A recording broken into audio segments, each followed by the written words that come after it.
So Onslaught, the closest thing that we can get to a competitive game mode inside World of Tanks without going to clan wars or 7v7 tournaments or any other tournaments, something like that. What's this all about? Well, first things first, there is a modifier for the event. Now, this is a battle harder modifier where it will give you plus 25 vehicle durability and minus 50% to consumable cooldown. So that means that every single tank, including like the mouse, is going to have plus 25% hit points, and every single tank is going to have a 45-second cooldown on the consumables. Now, if you did play the last season of Onslaught, most of the stuff has stayed relatively the same besides the modifier, meaning that every single tank is still going to have the ability. So for example, we have the straight ahead ability where it'll give it more engine power on the V4 and some other bonuses. You can go through each one of them and see what one does what. I'm not going to go through all of them because I would be here for quite a while. But every single tank will have an ability that assists the tank in some way. That being said, that does not mean that every single tank is useful in this game mode, and you should definitely avoid some classes and tanks in general. Number 1, do not pick artillery in this game mode. It is dumb and you are screwing over your own team. Unlike ranked, when you lose a game in this game mode, you lose points. When you win points. Everyone on the team will lose or gain points depending on a win or a lose. There is nobody that is going to finish at the top of the team that will just, farm a load of damage at the end and then suddenly somehow receive points on a losing team. It doesn't work like that. Now, you will still gain or lose a different amount of points within your team, but you will always gain points on the winning team and lose points on the losing team. The same way that everybody gains points on the winning team even if you come bottom, unless you're AFK. So RT, big no-no. Do not play artillery. It is just screwing over your team and you are basically playing a 6v7 instead of a 7v7. Another thing that you should never ever pick is light tanks. Light tanks are basically irrelevant in this game mode. The CS63 will be able to do basically everything a light tank can do, but better. Especially considering that the CS63 gets a strike ability as well. I would even rather have a CS63 over an EBR because it's just better in this type of format. Like, fine, on some types of maps, you can get away with an EBR, but that's only if your team kind of wants one. Because the problem is that there isn't scouting in this. Like, you don't scout. Everyone is brawling in this game mode. Like, you know where everyone is. There's might be a few medium tanks that go off around a flank or something like that, and that is where the CS comes in to stop them. But most of the time, you know where everyone is. It's only 7v7. It's not 15v15. There's not going to be some random, 4 tanks going around the corner over in a different location. So, light tanks are not really relevant in this game mode. And especially if you're picking anything other than an EBR, you're definitely screwing over your team. Because why would you pick anything other than an EBR if you're going to pick a light tank? I've now just gone and selected all of the meta tanks that you should probably be picking in this game mode. Now, that is obviously the mouse. The mouse is just insane in this game mode. It gets 4,000 something hit points, like 4,200, 4,300 hit points, depending on which HP boost you use.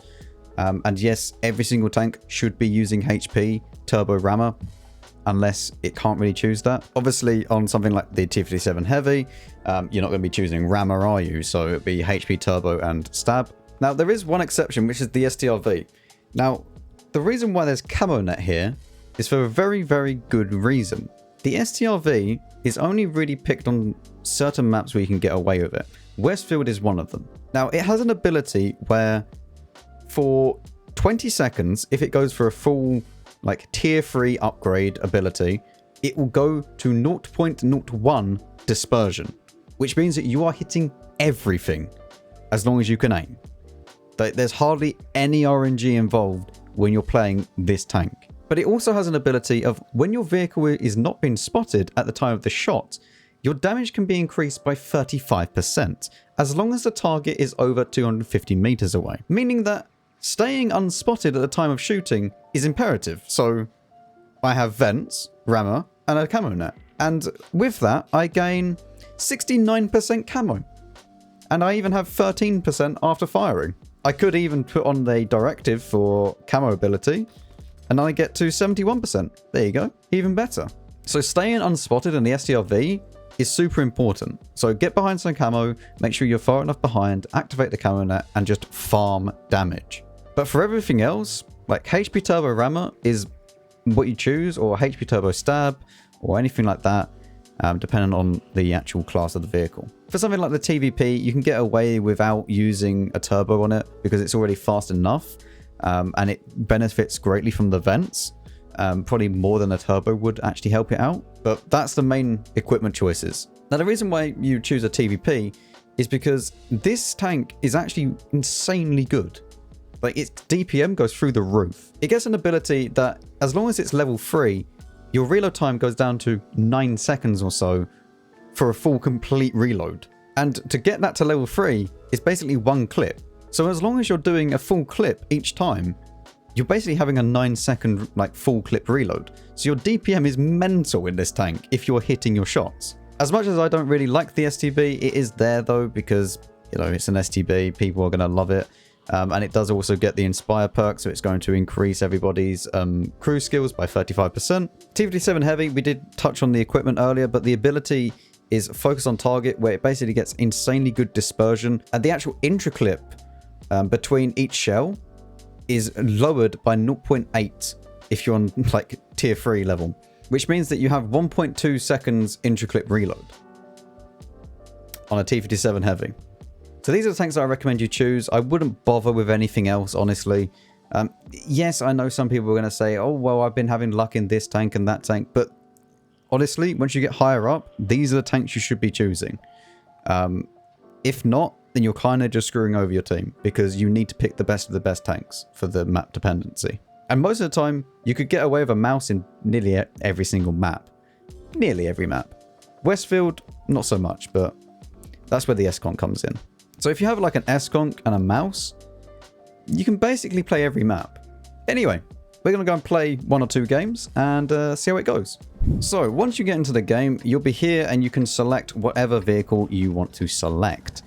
Now, for this map, you can choose kind of whatever you want, to be honest. I'm going to choose V4, and we're going to go over to the strike side, over by the aircraft carrier. Obviously, this is Onslaught, so you can just pick your tank. You're not bound to whatever tank you go into the game with.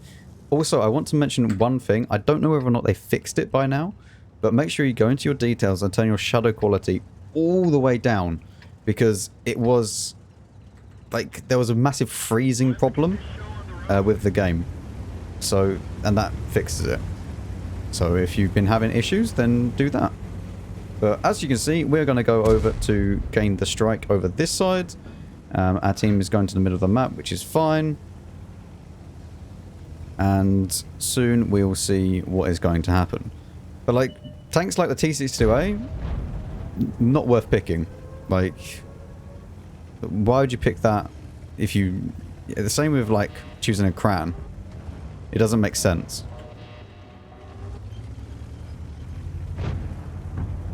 Now, we actually have a pretty big issue here. I want to see if I can get a shot off on this CS. You know what? I'm actually like completely out of the game at the moment, so we should just ignore the CSs. Oh, okay. Or not.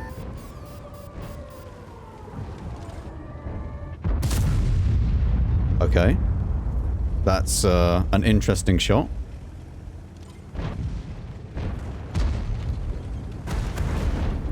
See if this CS comes back to stop the cap. At least then I can like annoy my team or annoy the enemy team.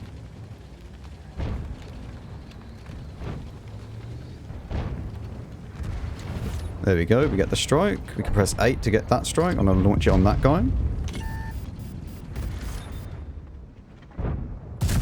There we go. Get one into this guy. I'm going to use my ability now.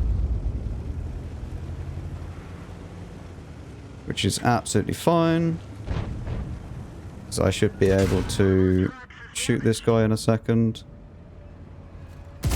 There we go. Wonderful. He's now dealt with. And... okay, thank you, V4. Thank you so much for Just missing shots. But we should be able to deal with this guy. He's striked me, I believe. Yep. But this guy's out the game now. So, no matter which side he peeks, he's now gonna die. As you can see. The Ensk's come up to the middle. We just wait. It's fine. The Ensk should deal with him, to be fair. You good, Ensk? Oh, he's low. Okay.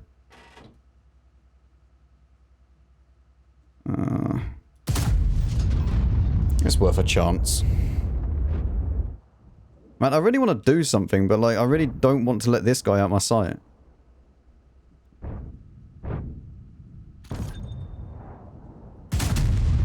Whatever. I'm just gonna ignore him. My gun won't hit, so... Let's go and deal with the STRV. Luckily for me, my team was good, because I played this awful.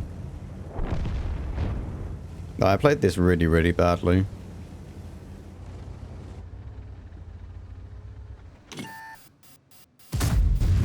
There we go. Get one in at least. Nice. I mean, even though that we, you know, kind of dealt with a CS, still didn't play it well. So we gained 23 points for that. We are not going to come that high on the team list. Yep. But as you can see, this is what I mean with the points. So this guy will earn the most, I believe. I believe that's how it works. Because I've seen sometimes I've seen how people have got more prestige points than others, but they've still gained more points. I don't quite know how, but it's meant to work like that, I'm guessing.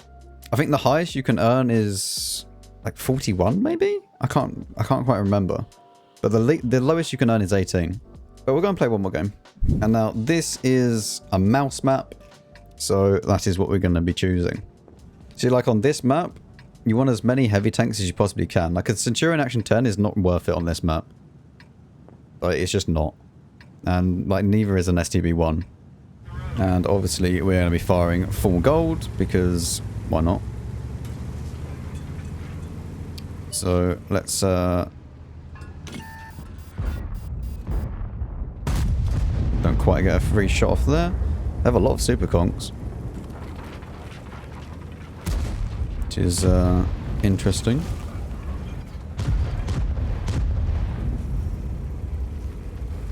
So let's see what we can do. Hopefully we can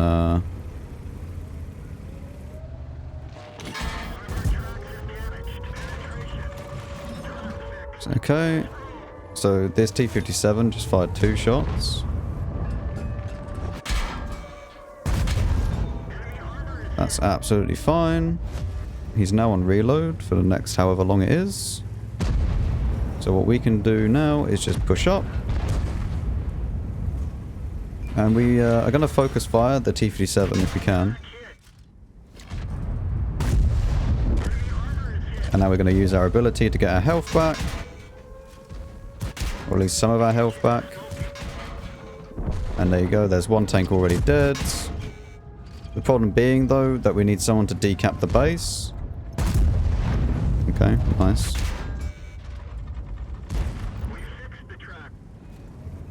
Hello, team?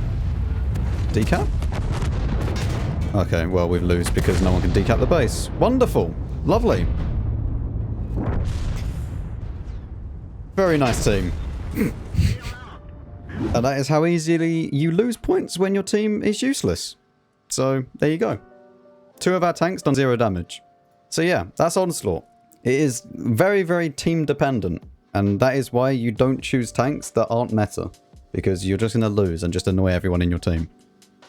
So yeah, that is Onslaught. I mean, not really worth playing, to be honest.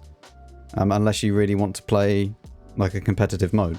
Because you don't even gain... There's no like bond turbo or anything. Like, these are the rewards you get. You can get 1,500 bonds. Plus your daily missions. Or your weekly missions, I should say. And that's it. So, if you're not after any of them, do not bother playing the game mode. Either way, thank you very much for watching. Hopefully this informed you about Onslaught, at least. And as much as my performance might not have been the greatest, at least you got an idea of what it's like. So, yeah, thank you very much for watching. And I'll see you all in the next video.